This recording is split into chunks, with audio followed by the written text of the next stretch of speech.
You want to do it again? Hit it. Hey, what's up, YouTube? This is the part of the stream where I go, hey, what's up, YouTube? Today, Doc Wife and I are going to be having a conversation about ego death at a bachelorette party. Yeah, we are. You say this is one of your favorite albums right now? Yeah, one of my favorite albums of you could say maybe favorite album of the year. I have two so far, and Wait, what's the other one? It's Not That Deep by Demi Lovato. And to be fair, I think it's because I'm a little bit biased. I stand those women. Sure. I like 10 toes down. They can do no wrong. That's all it takes, huh? You know, right? No, but being for real, like I've loved them since I was a kid. Mm-hmm. And we are all around the same age, women in our 30s. That's true. And so I grew up with them, and they all like, it's just like they made music that just resonated with me my entire life. So, and they continue to do so. So it's like really cool. You can have the desk space back, by the way. Okay. I was like, I see either way, holding that thing laptop uncomfortably. Yeah. So yeah. So this is but yeah, ego death at a bachelorette party is one of my faves. And I'm excited to see Hayley Williams live. That's worth mentioning. We get to see her in a little less than a month now. Yeah. At Kilby Block Party. I'm looking forward to it immensely. I'm looking at her merch right now, and I'm like, well, got to plan what merch I'm going to buy. That's you're the only person I know that thinks like that. I like that. That's funny. You know, it's important. You got to know it's a budgetary thing. You know, you got to know what's within your means. Yeah. I mean, we know we're going to go to a festival and spend however much fucking money anyway. Exactly. But yeah. So yeah, I listened to this album. I'd reckon about 5 times now. It just sort of putting it on in the car or whatever. Yeah. But I just sat down and listened to it. For real. For real.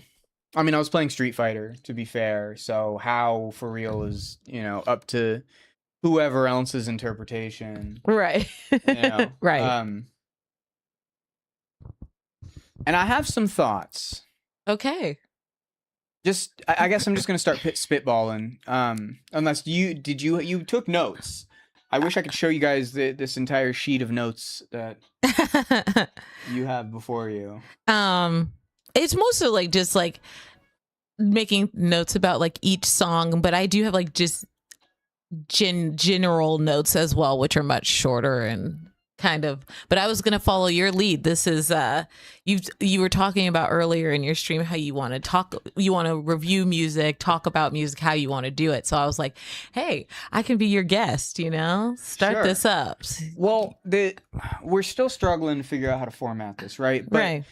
I think honestly the best way of going about it, we have wild conversations about everything all the fucking time. We do. So I figure we just sort of start going at it, and we'll let it figure itself out more and more as we go on.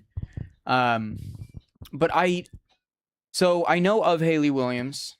I grew up on MTV and VH1. Absolutely. And I grew up in the pop punk scene, loving that genre of music, and a lot of these circles included Paramore. Oh, yeah. But I never really cared for Paramore, and I always just kind of found it a little eh. And I don't know why. Yeah. Now that I look back, it might have been because I was a 13, 14-year-old boy when Paramore was in their prime. It might also have been that I was listening to harder music. Yeah. And so this just didn't hit the same because it felt you're feminine or what the fuck you're ever. Like, I've been there, done that. Yeah, but lately I've been in a huge resurgence of emo and pop punk and everything of that style. And so this, I got a kick out of this knowing that it's the woman from Paramore, who at the time was a girl. Yeah, she was. She was like 16 or something. Which is really insane to me. Isn't that crazy? She's 37 years old. Damn. So. Which is like, think about that. Like, she's only like Well, I'm 34. She's only like 5 years younger or older than me. Yeah. Only for what, 3 years older than you? I was thinking about this with Justin Bieber's ass last night at Coachella. Yeah, that fool's the same age as us. That fool's the same age as like me. the exact same. And I'm just like, damn, we're old. like dead ass. Listening to their stuff makes me feel old because I'm like, we've been listening to these fools for 15 years. Yeah. Wild. I guess.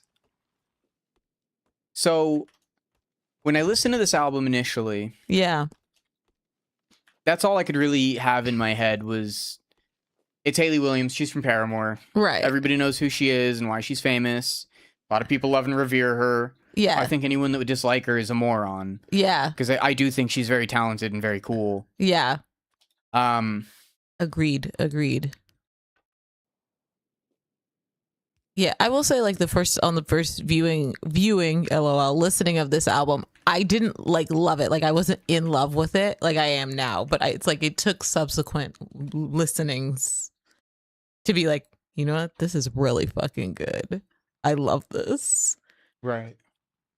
And so, yeah. It took me a couple of tries as well. As you know, I had to, I guess honestly, I don't remember how to play the fucking game. So I thought that would like lock. Hold on, shut up. The one thing that really struck me about this album, I think it fits in my brain in 3 categories. Okay. 1, songs that don't really resonate with me and I don't really care for them. Yeah. So some of the slower songs that I didn't even bother to like take the name down or think too hard about it. Yeah. I just, I get that there's a lot of emotion going on there. Yeah. And I understand that this is a very, very, how do I use it as not an adjective? This album has a lot of disclosure. Yeah. She's talking about a lot of really intimate things. Yeah. And like, if we look at it, so, Glum is kind of a song about general depression and anxiety as far as I can tell. I think it's really interesting. Kill Me is about generational trauma with her mother. It was great. Love. Mertrazepine is an ode to an antidepressant. Yeah. Which that song always struck me as a little like, you know, I don't want to say corny, but that's the first word that comes to my brain. Yeah. Disappearing Man, I'm not sure if it's about a lover or a father. I don't know. It could be either. I think it's like, I get the sense it's like a neglectful lover, like when you are in a relationship, and we could get into it a little bit more if you want to go through each one. Yeah. But yeah, I think it's about a lover, and I have thoughts about it. Okay. So we can go through each song. Have you looked up the lyrics yet? I have for some of them. But so with lyrics sometimes, like I just like to listen to it. I didn't really look up the lyrics. Also, it's just like, I feel like it's so hard to find like good like places where it's like not a bunch of ads on the website. God damn it! I actually just use Spotify's thing.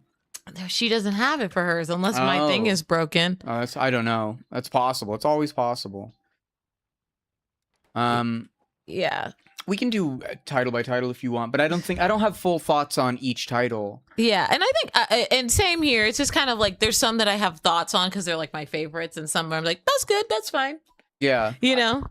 I wonder how much of, and I mean, if we're getting really meta with it, this is where I feel like if I'm gonna do like full reviews of albums, I ought to take notes. Yeah, I ought to sit and think about it and take extensive notes. Yeah. To really give my opinions on things. Because there are some albums that I can talk about ad nauseum. I know everything about them and all the fucking lyrics, and I just get way too into it. Yeah. And so I end up knowing a lot, and I have, you know, I guess what I would describe as eloquent takes. Yeah. And then there's some where it's like, okay, yeah, like I've listened to this. And here's the thing about like reviewing music. I think it's like, it really is a testament of like your conversation about it that kind of tells you how it made you feel overall, right? Yeah. And I don't think that's a problem. Like I sometimes think like the idea of like I should have notes or I should feel this way about it. It's like, you know, Not really, because if it didn't resonate with you in the same way that it resonated with me, for example, I think that's okay. And I will, sorry everyone, I will probably be bringing up Taylor Swift in this because I find that the juxtaposition between these two artists very interesting. I don't know if there's like a direct comparison, but I have thoughts about these two women and these two albums that they both put out this year. Yeah, they came in the same time frame. Life of a Showgirl and Ego Death at a Bachelorette Party. Yeah, within months of each other. That's kind of wild. So I have thoughts about that. But if you want, I think this would maybe help like some of your thoughts about the songs and stuff. Is I have been a big fan of Paramore like for like a while, like a long time. I kind of stopped listening to them around the time that they resurged.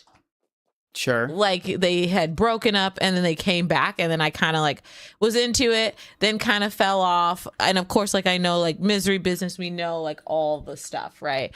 And then when they like started doing solo works, that's when I kind of fell off. But then I've been like back in. Again, here and there, hearing songs by Hayley Williams and her solo stuff, or hearing songs here and there, and I'm always like, man, Paramore's so good. Hayley Williams, so good. Love that bitch. You know? I love that bitch. I love that bitch.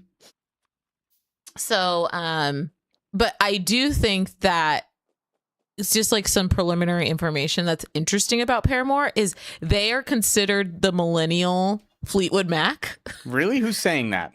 The internet. Like I watched videos about it. I've like talked to like I've watched like, and they just have so much drama from their entirety, like from their entire kind of history.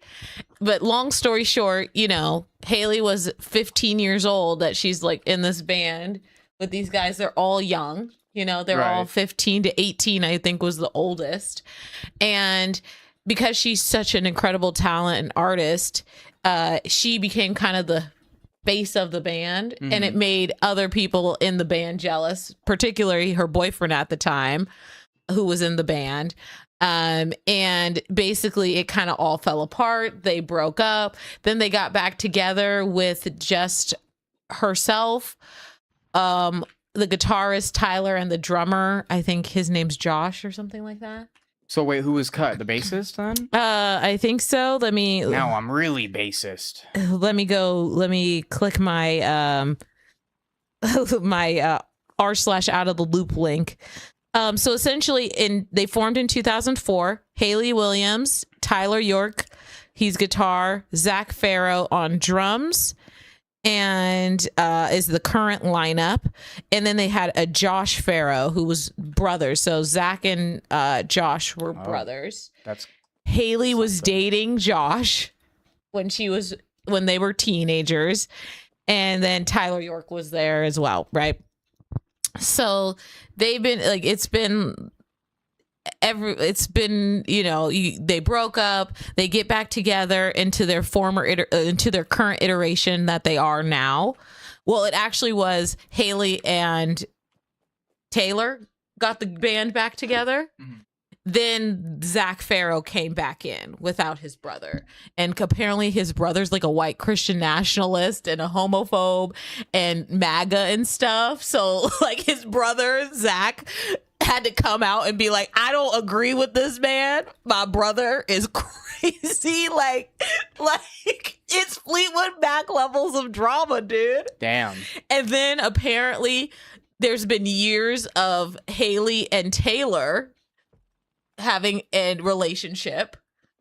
But with then Taylor Swift. No, Taylor York, the guitarist. Oh. So now Hayley and Taylor York are currently, nobody knows the status of the relationship, but it's been speculated for years that they have been dating. Damn, so some of these songs then are clearly about their relationship. That's so messy. And so here I'll read some of this. But she there's speculation around their relationship around 2017 to 2018, but then she ended up marrying somebody else and they got divorced. because she had like a very bad marriage.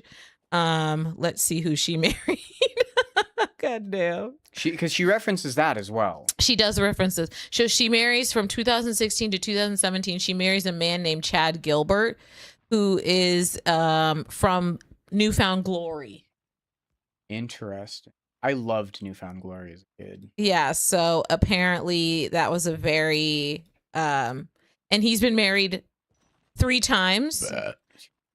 Haley Williams being one of them. So clearly not a very healthy relationship. And so then it was speculated that her and Tyler had gotten together after her very traumatic marriage, and that he was there for her during this marriage that was going down, or during her divorce. Mm-hmm. And then this person writes, in 2020 she went on a podcast saying that Taylor was there for her when she was struggling more than ever, so after her divorce. And she has her solo albums come out in 2020, 2021. And then in 2022, she and Taylor reveal that they are in a relationship. Everything seems good. They're on the Eras tour. They opened up for Taylor Swift. Paramore does. Damn. On the Eras tour. And then 2025 starts, and rumors are speculating that they split up. And then in July, she dropped 17 songs on her website, which we now know as Ego Death of the Bachelorette Party. A lot of the songs seemingly confirming that they are, in fact, split up. And if you listen to the album, you can kind of see, that that's probably true. And so when we talk about, and then fans are speculating like Paramore's done for good, like this is not happening, but everybody keeps saying, oh no, we're just on hiatus. Sure, dog. Sure. And it's just like, so giving you very much Fleetwood Mac. So they are in fact our millennial Fleetwood Mac. So yeah, I think it's great. I think the additional context is pretty funny. Like, it's just like, why are y'all messy like this? But I will just say, like, my overall thoughts about this album and Haley Williams in general is I've always really loved her for her vocals. And that's why I love Demi Lovato too, where it's like they can do no wrong for me in a way where it's like when I'm like, oh, I will always listen to everything that they have. If I miss it, sometimes I miss albums and the album cycle and stuff. So, but if something comes out, like I'm listening to it. And it's just because like the vocal talent and the talent around writing for both of those women is so high. And I feel like they do not get the flowers that they deserve. Like, yes, they're famous, they're wealthy. We know that. Like, they're living their best lives making music, right? But when you think about like who we say who we hail as our greatest artists and stuff like that, to me, it is a travesty that Demi Lovato and Haley Williams do not have Grammys. Maybe Haley Williams. Does Paramore have a Grammy? Oh, I haven't the slightest. Like, the fact that they have not is crazy to me. If they don't. And if they do, well deserved. They should have those. And what's funny is that it is a kind of little known fact, or well known fact in the Black community, that people love Paramore. Black people love Paramore. Black people love Haley Williams. And there's even a podcast that's called Black People Love Paramore. And just like talking about how, like, why and how and everything. And essentially, like, as a Black person who loves Paramore and who loves Haley Williams, it's truly like her artistry, their artistry. And if you listen to a lot of these songs on this album, and if you look just in general, a lot of like Black sounds, or what are typically tied to Black sounds. So like R&B influences, gospel influences. She's from Mississippi. So that, I didn't know that. Well, she mentions that actually. Yeah, she mentions it, but yeah, she is from Mississippi, so she knows what's, She's from Meridian, Mississippi. So she's from a very black state, really, like a state with a lot of black people. She's from the South. A state with a lot of like musical and cultural ties as well, just like Tennessee and Louisiana and Georgia, right? Like those states in the South are very influential when it comes to black artistry, white artistry, just the sound of the South, right? You can think if when you say those words, you kind of even know what we're talking about, right? Yeah. Whether it be country, R&B, folk music, a lot of that type of music coming from the southern states. So she was steeped in that. She grew up in that, gospel, all that type of things. And you can hear it in her music. And then I listened to part of the podcast and she's like, I would love to collaborate with SZA. And she's like, I love groove, like music that is like groovy and funky and really gets me deep in my soul. And it's like, she's part of the culture, y'all.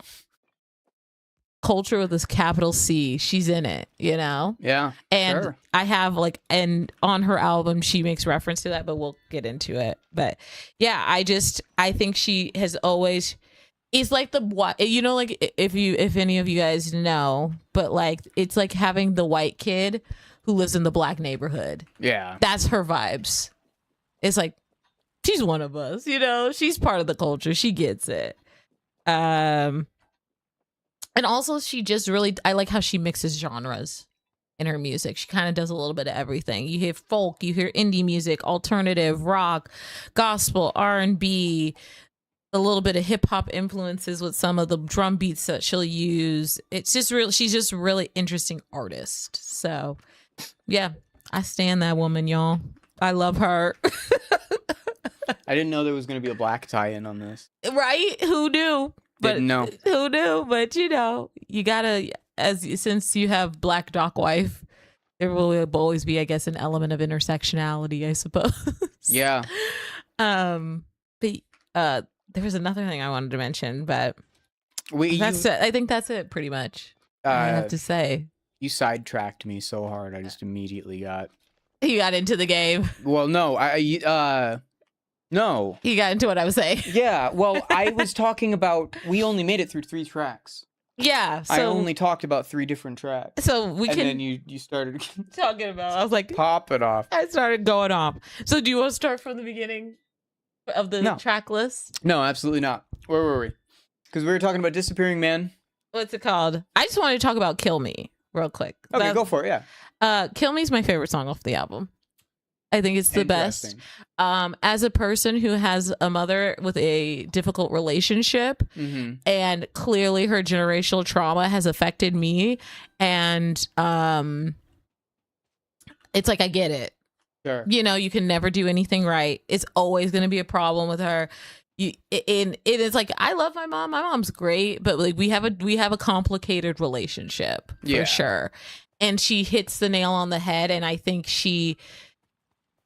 it's really that, especially being like a woman who took a very different path than your mom, and then having to kind of like reckon with the fact that it's like, you guys are not the same people.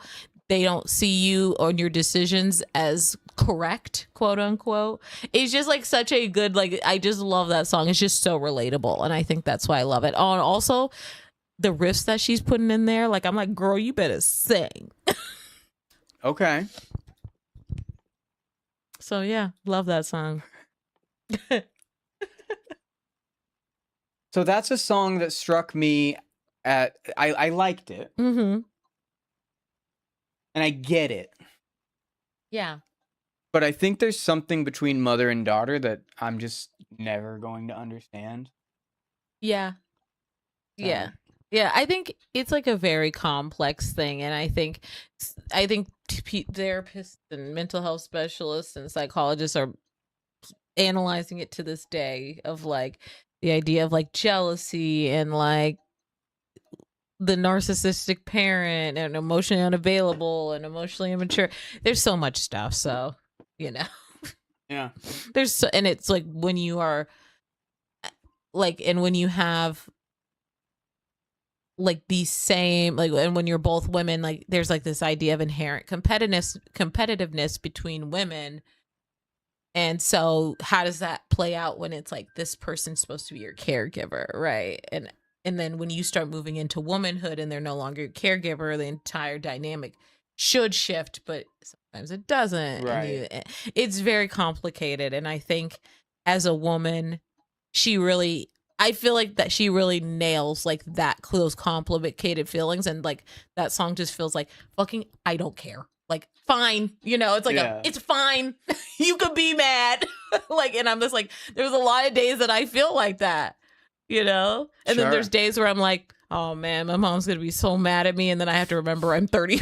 Yeah. I'm 32 years old, so it's great song. And then, but yeah, so Gwen was fine. I wrote, it's fine. It's fine. And we were on mirtazapine, and you were like, it's corny. I don't know. I don't want to say corny though. I don't know how to define it or how I really feel about it. Do you feel like it's maybe pedestrian?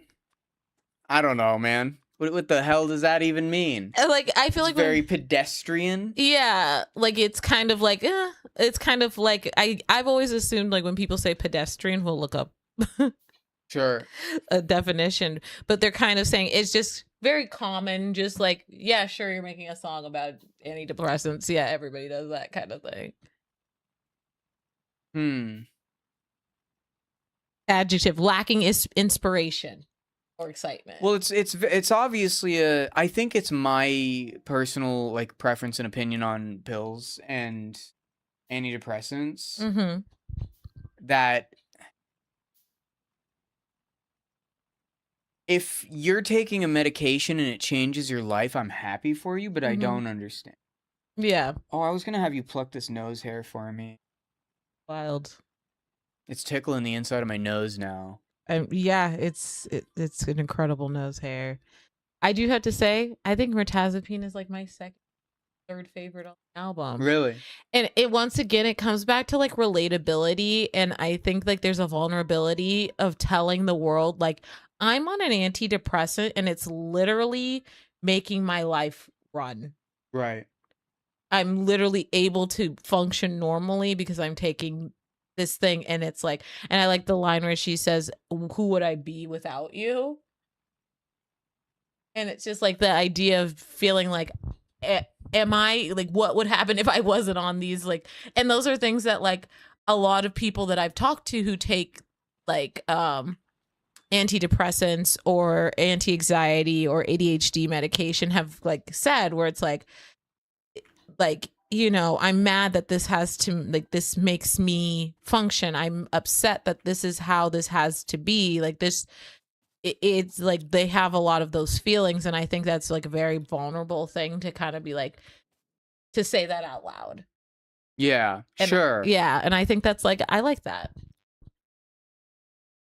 Especially for women too, because I think, and like, maybe it's like a, what do I want to say?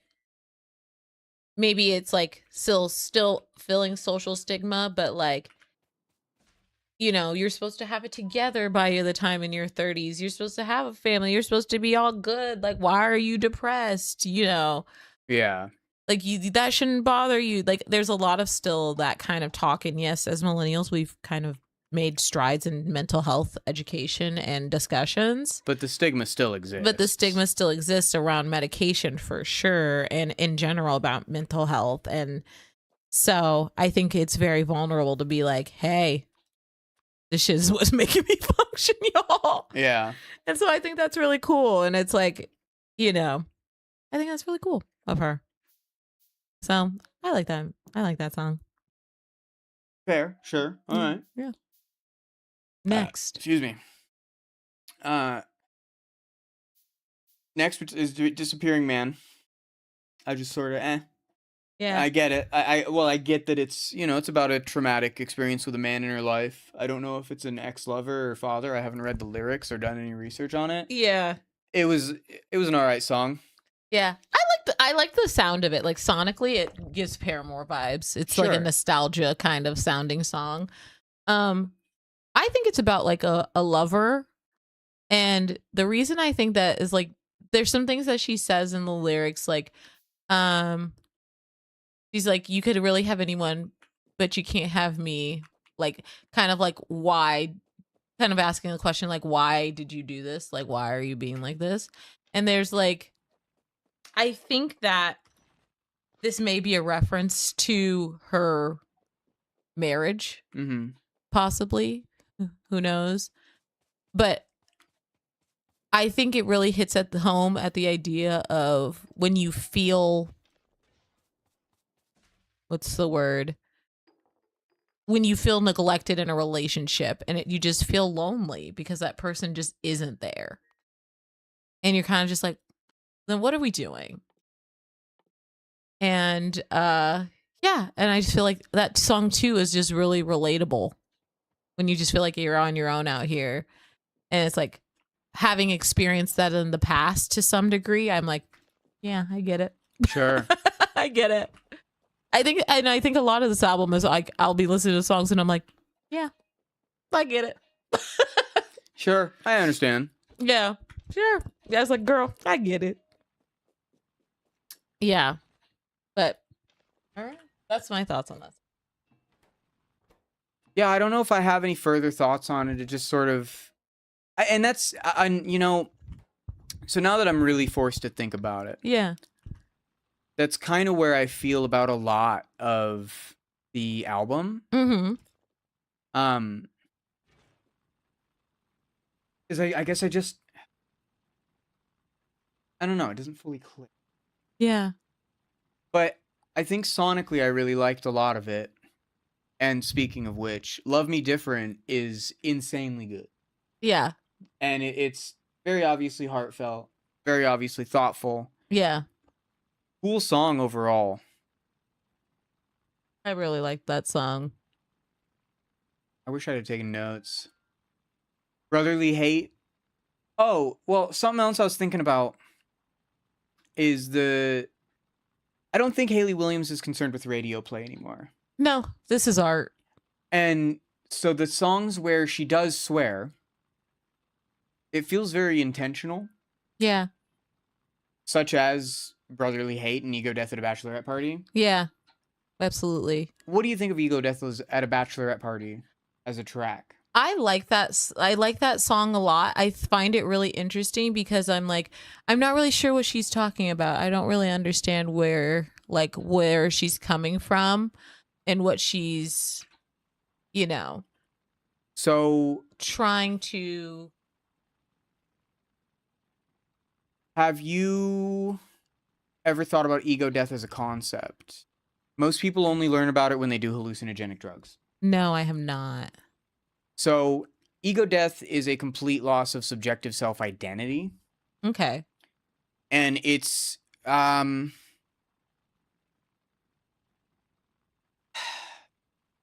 do you paraphrase this? It's like, who am I? What am I doing? Yeah. Am I even human? But think about what ego means. Yeah. Right? Sense of self. Yeah. Sense of, like, I guess I would define as like your sense of self-worth, how you define yourself as a person, what you believe in, those kinds of things, right? Is that like a good? Yeah, I suppose. Because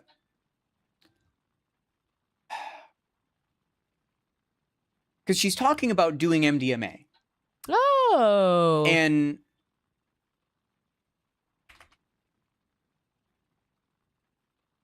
well, that makes me feel super lame.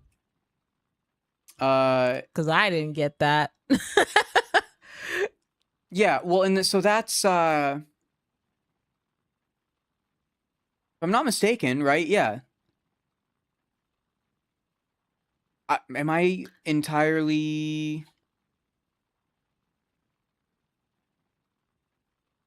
Where am I getting this from? I'm not making this up, am I? I don't know. I'll be the biggest star.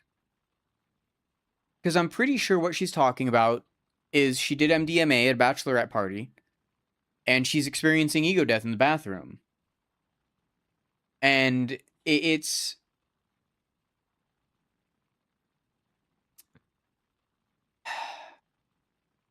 I feel like you could do a whole thing on this song and this concept alone. I don't even know where to begin to start, like, explaining ego death. It's Have you experienced ego death? uh, I think so, to a degree. Does Yeah, anyone have any? Does anyone know? yeah, because there Oh, is like this realization of it's like a "you're not your fucking khakis" moment. I don't know what that means. Dang. It's so like losing a sense of self, right? So you have this script in your mind Yeah. of how you behave and why you behave that way, and it's typically unconscious. Yeah. And when you become aware of these kinds of things and analytical of it, it starts to feel really absurd. Yeah. And so it like ego death, losing these ideas of a sense of self comes with this like, why am I even mad about XYZ? Yeah. Because that it really doesn't matter. None of this really matters. Not from an existentialist standpoint, but from a why am I getting upset about things standpoint, or why do I think about this way Yeah. standpoint. Yeah. Like the structural foundations of like your brain, of like your thought, like your, I don't know. I mean, is it fair to say that in some ways like therapy does that? It can, I think. When like, because like I have been asked questions in therapy sometimes where it's like, well, what makes you think this? Yeah. And then the therapist challenges that construct, right? Where it's like, well, that's not true. That's not true. That's not true. And you're like, wait, this whole thing that I built, this whole frame of reference that I built myself on or whatever is like not true, not factually correct. So like, so where is it coming from? Why do I feel this way? What am I doing? Man, it's a really hard thing to kind of nail down. I don't pick my nose. Is there Um I'll the be term was under your used as such by star. Timothy Leary to describe the death of the ego. Concept is also used in contemporary New Age spirituality. Conception is a blah blah blah blah blah. Ego death and the related term ego loss have been defined in the context of mysticism by the religious studies scholar Daniel Merkur as an imageless experience in which there is no sense of personal identity. It is the experience that remains possible in a state of extremely deep trance when the ego functions of reality testing, sense perception, memory, reason, fantasy, and self-representation are repressed. Muslim Sufis call it fana, and medieval Jewish Kabbalists termed it the kiss of death. Carter Phipps equates enlightenment and ego death, which he defines as, quote, the renunciation, rejection, and ultimately the death of the need to hold on to a separate, self-centered existence. That's mostly how I've understood it. Okay. In Jungian psychology, Vendigot and Merrick define ego death as a fundamental transformation of the psyche, such as a shift in personality has been labeled an ego death in Buddhism, or as a psychic death by Jung. In comparative mythology, ego death is the second phase of Joseph Campbell's description of the hero's journey, which includes a phase of separation, transition, and incorporation. The second phase is a phase of self-surrender and ego death, which after the hero returns to enrich the world with their discoveries. In psychedelic culture, Leary, Metzner, and Alpert define ego death. They define ego loss as complete transcendence beyond words, beyond space-time, beyond self. There are no visions, no sense of self, no thoughts. There are only pure awareness and ecstatic freedom.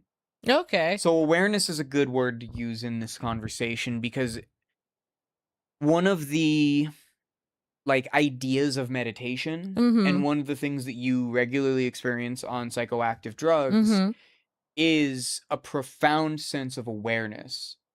Right. Okay. Where at any given time, there's music running through my head, and I'm thinking about what else I have to accomplish for the day.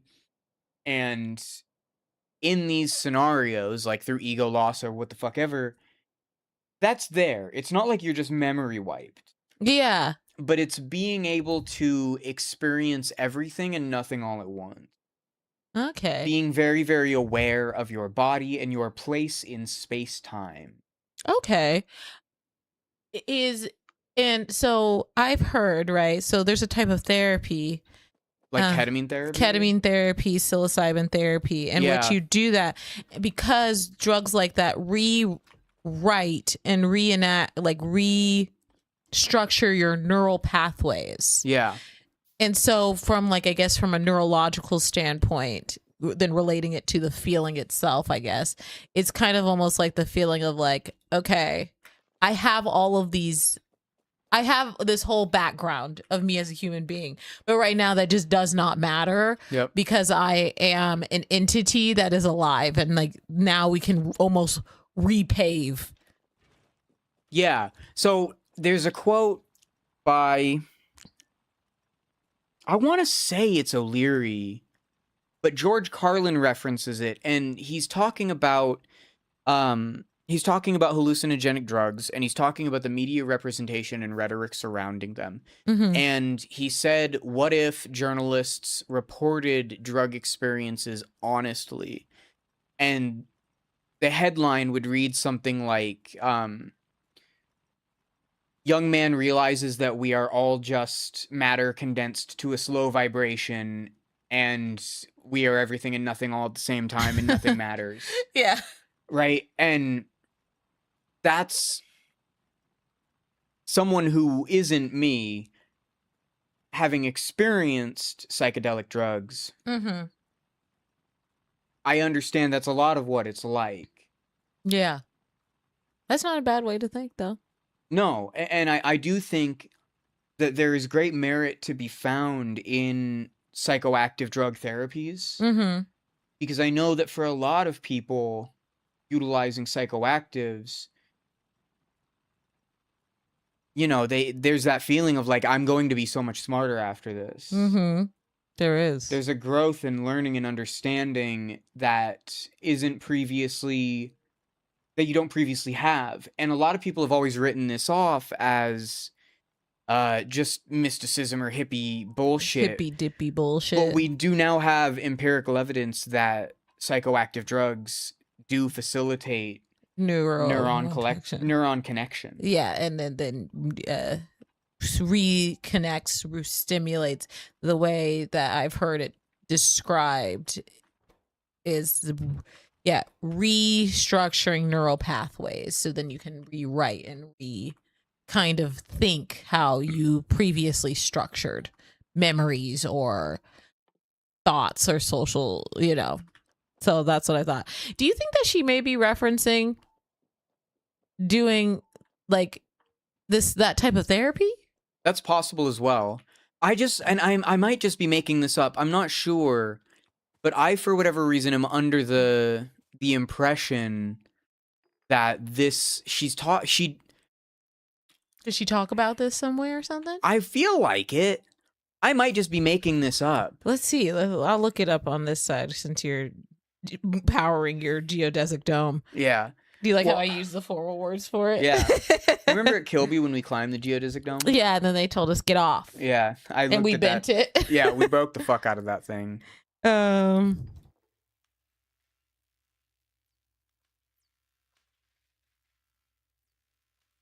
Yeah, I don't remember where I got this from, but I feel like that's the story of the album.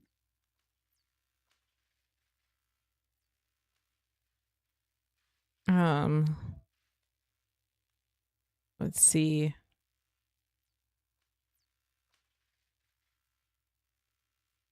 Bubby, you stink. That dog stinks so bad I can smell him from here. Heated dog. He's probably been laying in the sun. That expounds his stench. I don't think expounds is the right word. That What does expound mean? Like to grow upon. To explain. Yep. Damn, I'm good. King of vocabulary. Cool. Well, I don't understand what it is you guys are talking about because I didn't listen to the album. I am enjoying your conversation. Cool, man. Good, I'm glad. Hell yeah, that's the idea. I'm hoping to make and facilitate cozy content.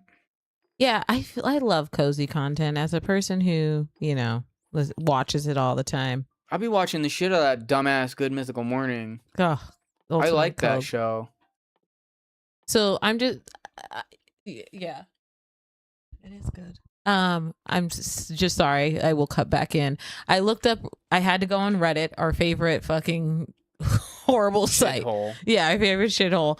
And people were like, "What do you think ego death at a bachelor party is about?" And somebody says she was hella humbled going back to Nashville, singing in local bars again. It reads like a sister song to True Believer, where she's disenchanted with with the state of her hometown's current culture. Okay. That makes more sense. Dude, I'm going to feel really dumb if someone comes out in the chat and says, "No, you're just making this shit up, bitch." Right. Because I feel like maybe I just made this up now.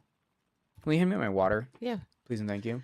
I have to pee again. Yeah, it's the coaxial cable. Cox cable is because it's named after a coaxial cable and not the family who has the last name Cox. Oh, yeah. Like the Bernstein Bears. Yeah, the Bernstein Bears. Am I Bernstein Bearsing myself? You might be. Just a little bit? Because somebody's saying, I see it as being with like locals living their own lives, realizing that being a celebrity is just a big whoop.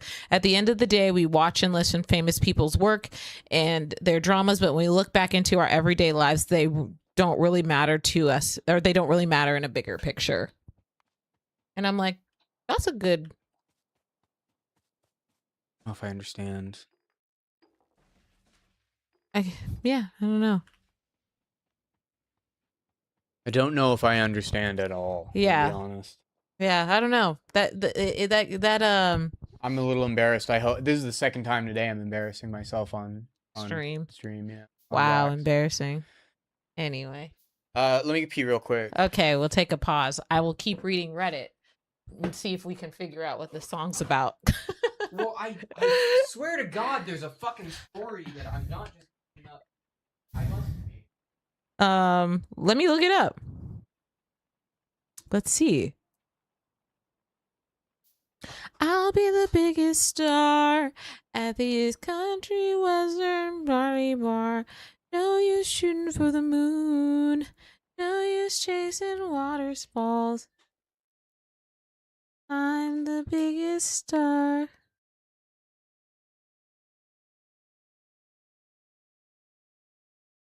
Hold on. We may have something here, guys. So I'm looking at E Online if it'll load. It won't load.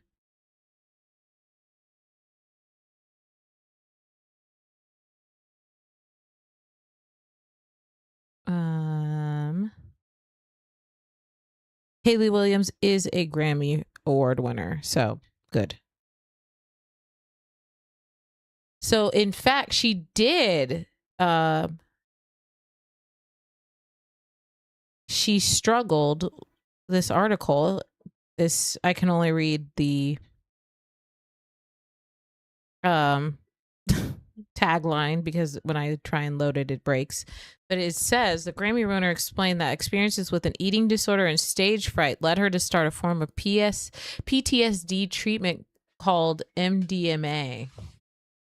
And I mean methyldioxy. I don't know if she's talking about the drug or just the treatment. I don't know why this news It article. might be MDMA treatment. It might be. So, yeah, so that might be something, maybe that's what she's kind of referring to, is like this idea of like this kind of, maybe her stage fright and doing this treatment with hallucinogenic drugs kind of helped her see outside of herself, and that she doesn't have to be, that she, stage fright doesn't really mean anything. You're just an artist. Do the thing you love to do, maybe. Make your art. Dance, monkey dance. But dude, it's so fucking windy out there, by the way. Is it really? Yeah. I could believe it. But yeah, so I think that's what she's talking about. I don't know. Interesting. I hope I didn't just fabricate that shit. You might have. Hate that for me. Oof, embarrassing. You are also on the big screen still. Just letting you know. Next song is hard. Didn't feel any one type of way about it.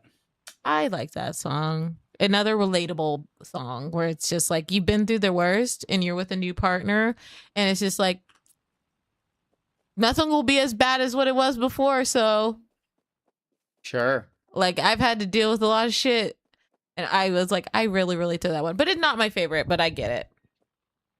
It's relatable to sometimes lie and get caught instantly. Listen, man, I am a real human being, for better or worse, you know?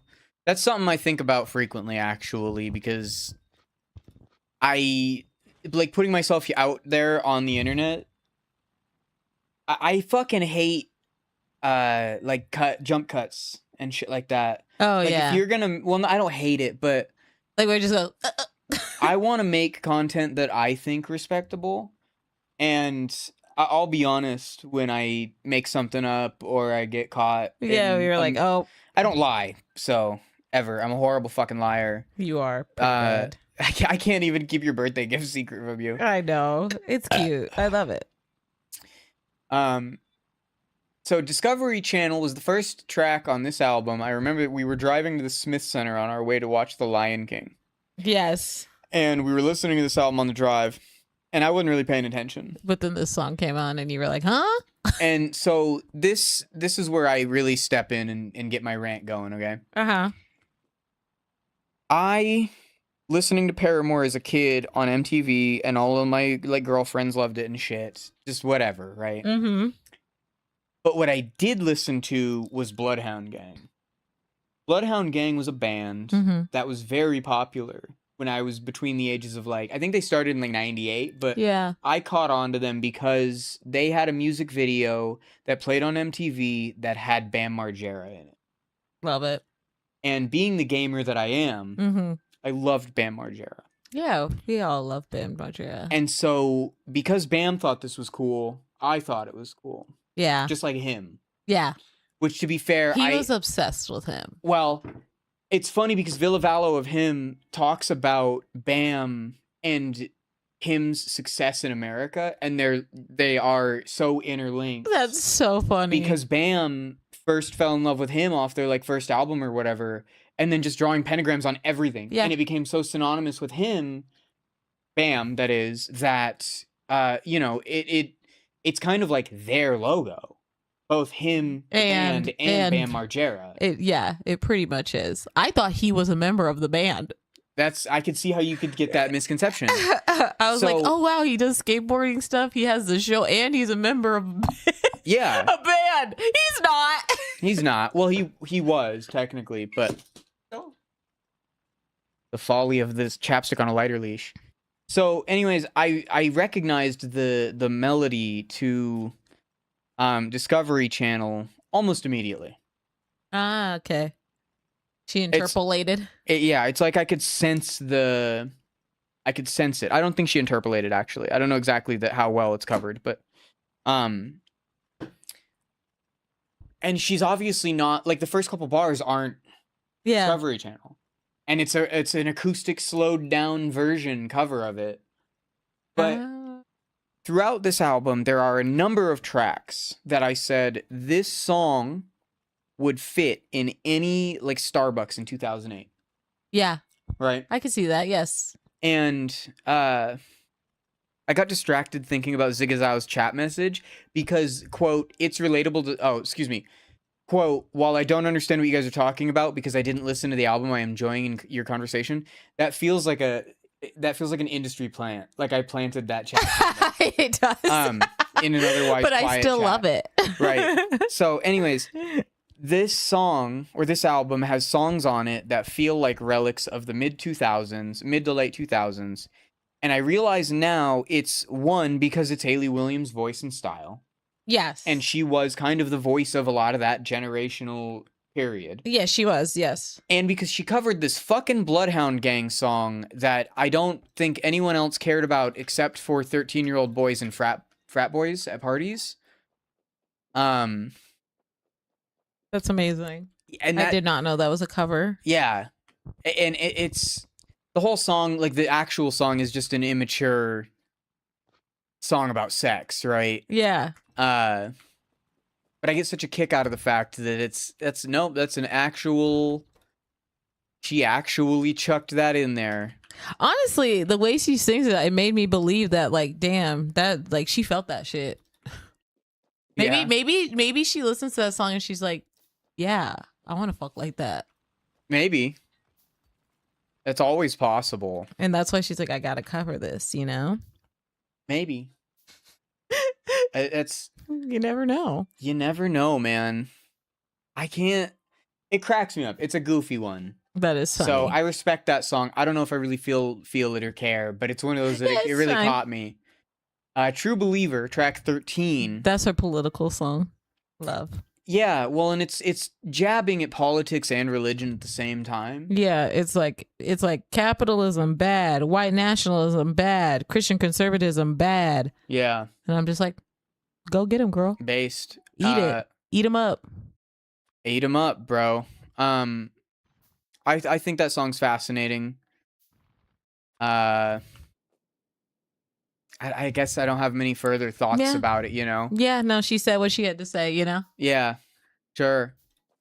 I do feel like sonically, like, she does make it sound kind of dark and menacing and stuff. And I think she's, like, I do want to say, like, so far, like all of the songs on her album, like, so a lot of artists will do the thing of, like, I will say one thing and the sound of the song will not match the lyrics. Yeah.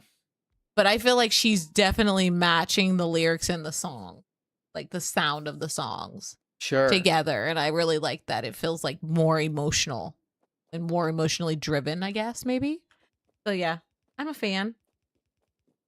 Word. Was it? I think you said the next one's Seesaw? Seesaw? How do you say that? Sisu? Sisu? I don't know. I have no idea. Yeah. What did I say about that song? I think you said, I don't really like that song. Yeah, it doesn't really. So a lot of the rest of the album, up until Showbiz, I just sort of listened to it and I went, okay. Yeah, I feel like 14 to 18 is like, yeah. Yeah. Yeah, I will say I think that all of those songs are related to her breakup.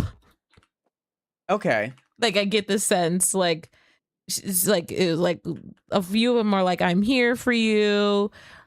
Like, I'll be here for you no matter what. Like, it sounds like some people on Reddit are like, they think that her, like, that Taylor, her boyfriend, the guitarist, was pushing her away, and that's where these songs are motivated from and stuff. So I'm like, maybe I could see that.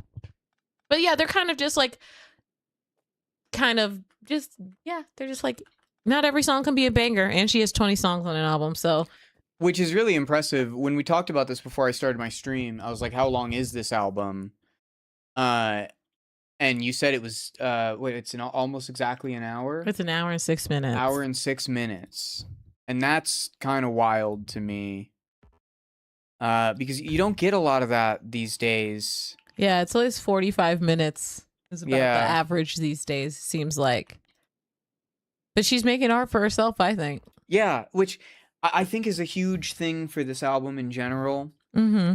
Her talking about showbiz, and her wanting to get back into it. Yeah. Like, that's exciting as an art appreciator, hearing an artist be like, yeah, dog, I want to get back into making music. I want to get back into performing. I'm here for this. I'm feeling good. I'm feeling ready. And knowing that I get to see her perform. Yeah. In her second wind. Yeah. Like, she's like in her resurgence. That's exciting. That is exciting. How do you think it's going to be live? She's not going to have the time for the whole album. I think she's playing like an hour set or a 45-minute set. Yeah. I'd reckon. That's just my best guess. And I wouldn't be surprised if she throws in a couple Paramore songs. Yeah, just for us, you know, for the kids. Because this feels like the kind of thing that, I mean, I don't know a whole lot, but if she toured this album and then on Twitter was like, hey guys, thanks for the good times. Maybe we'll do it again, but otherwise this is, you know, kind of, this is it. Yeah, I'm happy now. I'm ready to go on to something else. I wouldn't really be surprised if we never see her perform live again, and this is kind of her last. Hoorah. But if showbiz is to be believed, she might keep doing this until she's 80. Iggy Pop's leather bag looking ass is still up there fucking bouncing around. He is, absolutely. And if Justin Bieber gets a redemption arc where he gets to react to his own videos on stage, why can't Haley? Yeah, why can't Haley? And I don't know who owns the rights to the Paramore songs, but I wouldn't be surprised if she, throughout all of this, has figured out how to get performance rights. Yeah, I think she has. I think she has rights, and the only reason I think I know that is because there's a whole issue with Paramore and Olivia Rodrigo. Olivia Rodrigo interpolated some of Paramore's songs, I believe. Interesting. And then Paramore's like the song Right Holders or something like kind of came after Olivia Rodrigo, but then Haley Williams and Tyler, the guitar, I keep calling him Tyler, the guitar player, but Haley and Tyler and Paramore, like as themselves were kind of like, no, like we don't, like we don't care, like it's cool, like it's fine, but because of legal and legalities and legal stuff, they get like credit on them. Let me do a little bit more research on that because I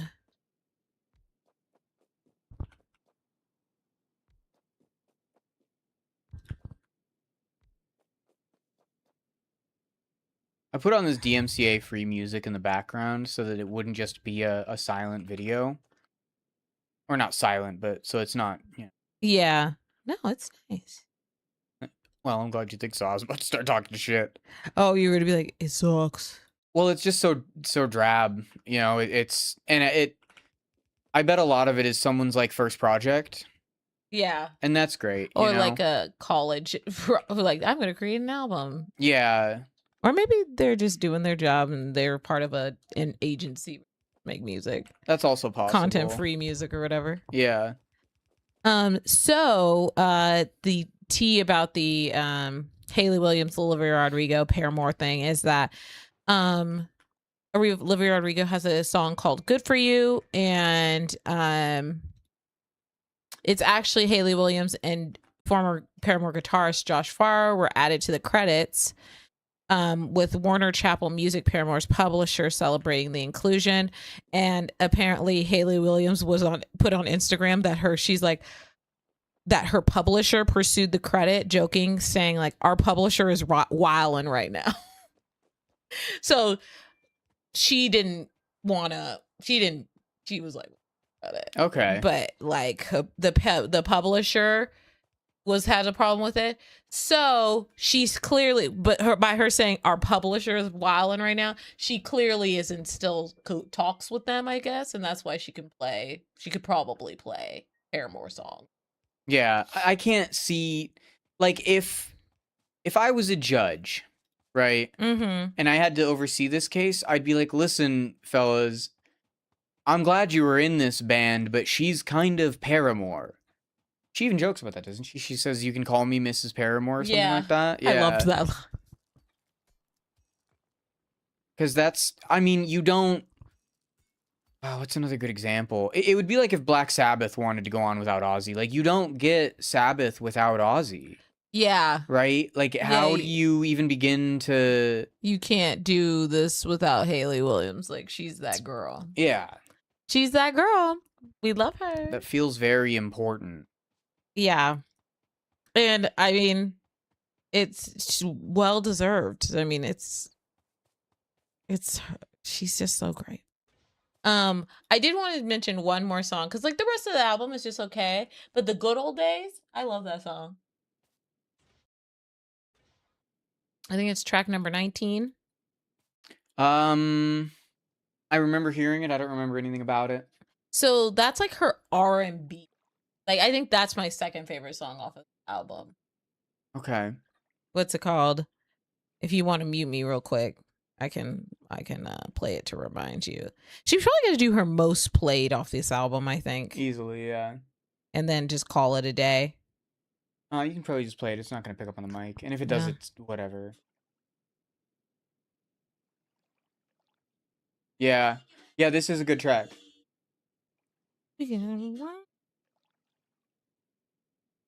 Yeah. All I right. love that song. I love Good Old Days. It's got a groove to it, very R&B, very like, ooh. But, okay, guys, I went into the Matrix for this one. Sure. I went in. I hooked in. I said, loaded. So, Okay, yeah. Hayley Williams in this song says this. She does this. This is at the beginning of the song. I'll play it for you. You guys can't hear it, but please listen to the song. It's great. I love it. It's within the first few seconds of the song.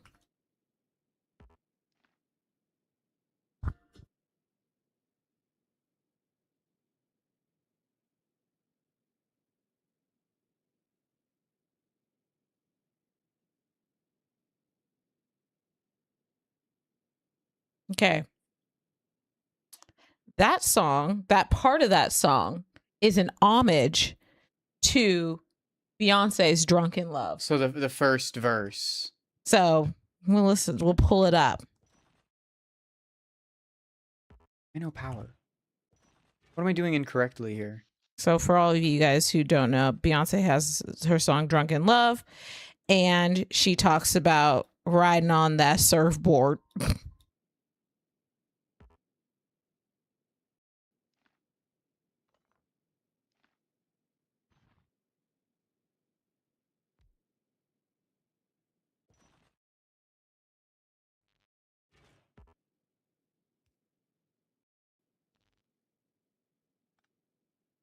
Sure. Okay. So she uses, like, she kind of interpolates that part from Drunken Love. Yeah. Okay. The song itself is talking about the good old days, right? Mm-hmm. So she says, I want to go back to the good old days, back when we, so if we want to look at the lyrics of the song.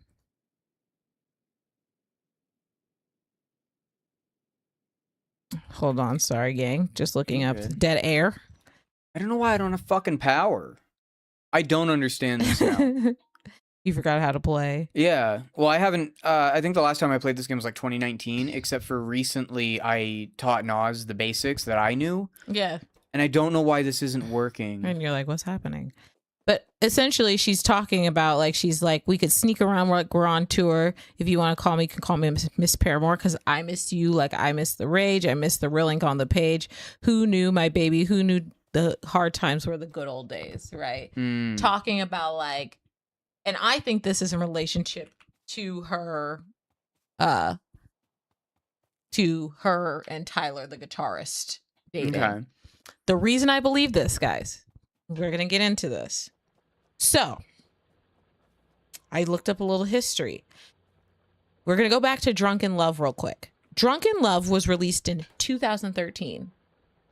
Okay. Do you know what also was happening in 2013? What's that? At the same time, Paramore in 2012 entered a new era, recording their self-titled fourth album, released in 2013.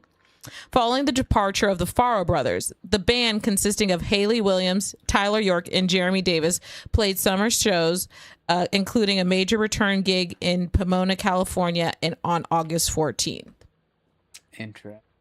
So you're telling me that Grammy Award-winning artist Hayley Williams references Grammy Award-winning artist Beyonce, one of her most famous songs that she released in 2013, talking about how she wants to fuck Jay-Z so bad. Mm-hmm. That's what Drunken Love is about. Beyonce talking about how she is drunk in love with her husband. And Hayley Williams references that song, talking about the good old days and about how back then, back in the day, like she was a secret. I see. And so I think she's saying we were together back then. We had a little some. I could be a secret. I could be your Miss Paramore. You could call me that, right? And then uses a song from 2013 reference to kind of make that connection. Right. Brilliant. Like, I think that's so cool. Interesting. Very interesting. And then on top of that, peep this, right? Peep this, y'all. You guys asked me at the beginning of this podcast why Black people love Paramore. This bitch is in the culture. She referenced one of the greatest songs by one of the greatest R&B artists of all time, our beloved Beyonce, Queen of Black Culture. It's like, it's all right there. Yeah. And that is why I stand 10 toes down for Hayley Williams. Hi, Cuddy. I love you. That's why. Got to do the zoom in. Yeah, man. Thank you. That was all I wanted to say about that song. I went into the Matrix. Unplug. Yeah. What do you got anything else on the album? No, I loved it. Can't wait to see it live. I love that album. And I hope that she plays all the songs that I like the most. I think she will. She probably will, yeah. Hopefully. We'll find out. Yeah. Well, let's look at the, what's it called? If we look at the song list, what's it called? The most played is Good Old Days, Parachute, True Believer, which I think she's definitely going to play. Sure, yeah. Ego Death at a Bachelorette Party, Love Me Different, Kill Me, Glum, Ice in My OJ. That was like 7 songs. And then she'll throw in a couple of, what the fuck is this? I don't know. I this thought it was playing the It is. It is. This sucks. The stupid DMCA free thing that I chose sucks. We don't have to listen to it anymore or any longer after we're done recording. This is insane. This is insane. But I'm hoping that she plays those songs, and I think she's gonna hit us with a Misery Business. I wouldn't be surprised. Hits us with what's the other popular Paramore songs? I feel like I'm going insane. I kind of hope she doesn't. Not because I don't love those songs, but I feel like she should have her moment, you know? Sure. Yeah, it's like she'll play Misery Business, Into You. What game are you playing? This is a game called Factorio. I'm building a factory. This really serves just as something for me to do with my hands. The whole purpose of this was a conversation about Hayley Williams' newest album. Ego Death at the Bachelorette Party. Yes. Oh, I wanted to bring this around to Taylor Swift. Oh, God. Okay. All right, let's hear it. Okay, everybody, plug back into the Matrix. We're back. We're reloaded. We're back, baby. I wanted to talk about Taylor Swift. It's really good. It's so good. I love this album. It is a very good album. It's great. It is very much, I think, the millennial woman experience. So it may not be very relatable, but I love it. It's very relatable to me. It's real to me, damn it. It's real to me, damn it. I know what you guys put your bodies through. That fucking video. That is my favorite video of all time. It's so good. But so Taylor Swift put out, yes, Taylor Swift The Experience. She put out I almost called it Ego Death of a Showgirl, LOL. She put out what is that album called? Life of a Showgirl. The Life of a Showgirl. A few months after Hayley Williams put out Ego Death at a Bachelorette Party. And the reason I wanted to kind of highlight this is because I've always kind of the artistry that Hayley Williams displays is akin to, like, her and Taylor Swift kind of occupy the same genres sometimes. Mm-hmm. Hayley Williams is also obviously alternative music, but like the way she sings and a lot of the kinds of things she does, and obviously Taylor Swift has been pop and country pop and all that, but they kind of occupy that same space in my mind of like they came up at the same time, both talented women in the music industry, both started when they were teenagers. They both were famous at like 16, which is so fucking crazy to think about, right? So crazy. And the reason I bring this up is that I feel like Taylor Swift is 35, Hayley Williams is 37, so we're all in our 30s. Around, they're closer in age than they are to me, right? Old women, old bags. I feel like both of these albums are they're the experience of a woman in Hollywood, right? Like I think that they both are like, I think both of these women were trying to kind of say something about their current experience. Mm-hmm. And I think that Haley Williams really wrote from a place of like vulnerability and really said, I'm gonna talk about some shit, y'all. Yeah. I'm talking about I'm on antidepressants. Sure. I'm gonna talk about how I'm going through a breakup. I went through a divorce.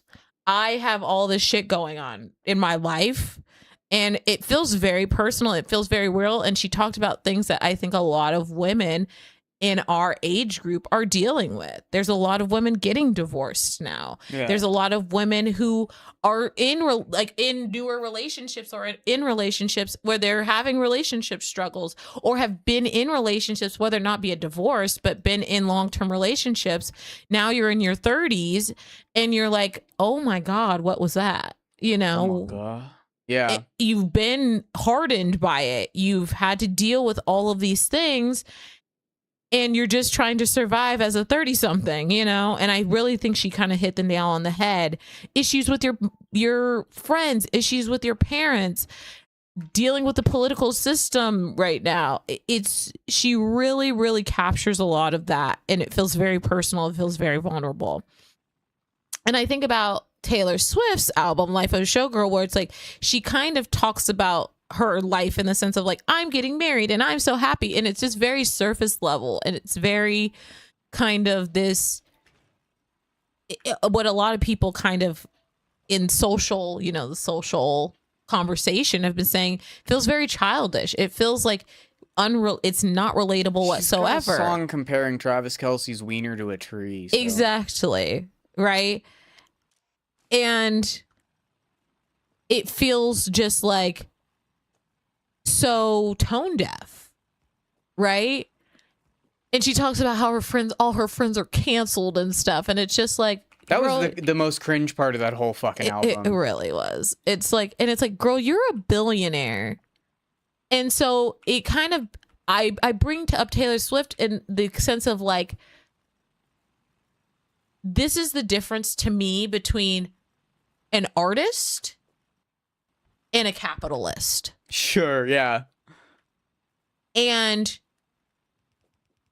I feel as if like, I'm just like, this is like, it's a shame that like no more people aren't talking about this album. I think it's great. It's truly such a vulnerable, smart album filled with artistry. And it's just like, but we're talking about how Travis Kelce's dick is a redwood tree. Big Travis pee-pee.